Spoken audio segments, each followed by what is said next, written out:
Dan saudara, tadi kita sempat berbincang atau membahas soal ini dengan analis politik dari Undip, Teguh Yuwono. Pak Teguh masih bersama kami di Breaking News Kompas TV. Dan masih bergabung. Yes. Pak Teguh, tadi kita sempat terpotong ya terkait dengan bagaimana porsi dari warga Pati dalam hal ini pengawasan tahapan-tahapan tadi. Pak Teguh tadi sempat menjelaskan panjangnya tahapan hingga nantinya ada keputusan begitu. Nah, dalam rentang waktu itu apa yang bisa dilakukan oleh warga Pati? Dalam hal ini konteksnya adalah pengawasan.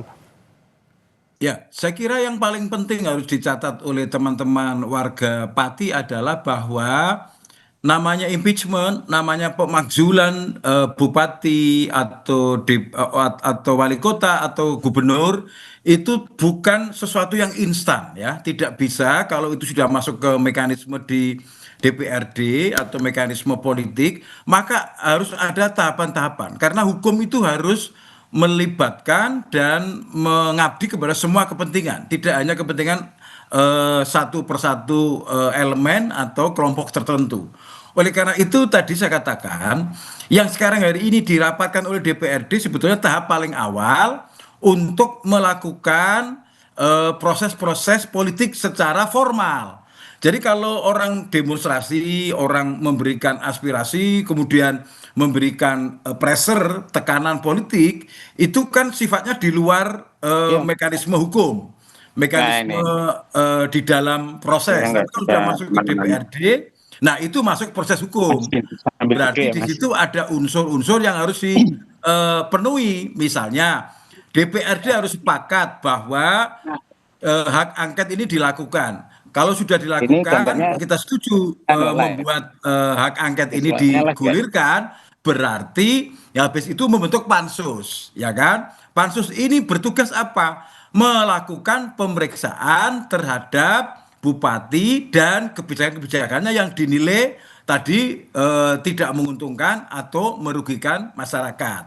Tapi harus diingat, keputusan hak angket nanti, keputusan pansus nanti kan juga harus dipastikan keputusan seperti apa. Bisa kemudian misalnya keputusannya oke, ditemukan pelanggaran sehingga bupati layak diusulkan diberhentikan. Atau yang kedua, bisa juga tidak ditemukan pelanggaran yang memenuhi syarat, apakah bupati harus diajukan untuk diganti apa tidak, diimpeach apa tidak. Jadi tetap saja proses politiknya kemungkinan itu masih bisa dua-dua. Bisa pansus itu memutuskan yes di proses impeachment atau tidak proses impeachment itu loh. Jadi masyarakat harus melihat dua kemungkinan gitu loh. Baik. Karena ini hukum kan belum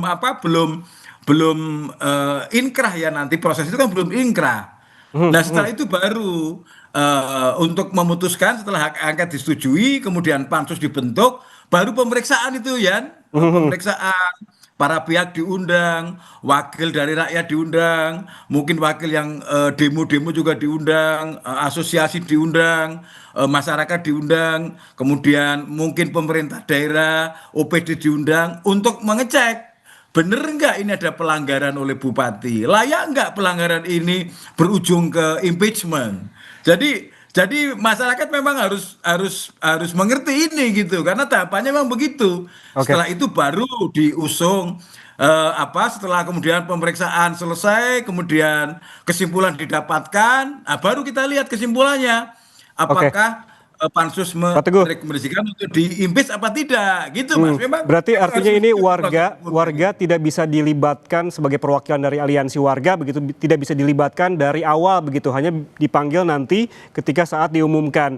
Ini konteksnya untuk menghindari ketidaksabaran warga yang nantinya kemungkinan ada potensi yang terus berdemo berjilid-jilid begitu kemungkinan.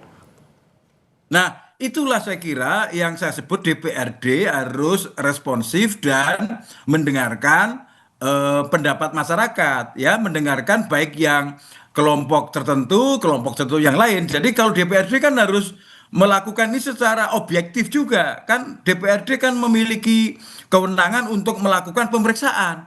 Jadi pemeriksaan DPRD itu juga harus objektif. Kalau perlu juga pansus itu bisa mengundang para ahli, para pakar, bisa pakar hukum, pakar sosial, pakar politik, pakar ekonomi untuk memastikan jangan sampai keputusan pansus nanti tidak benar, misalnya hanya karena diambil karena emosional, diambil tidak objektif.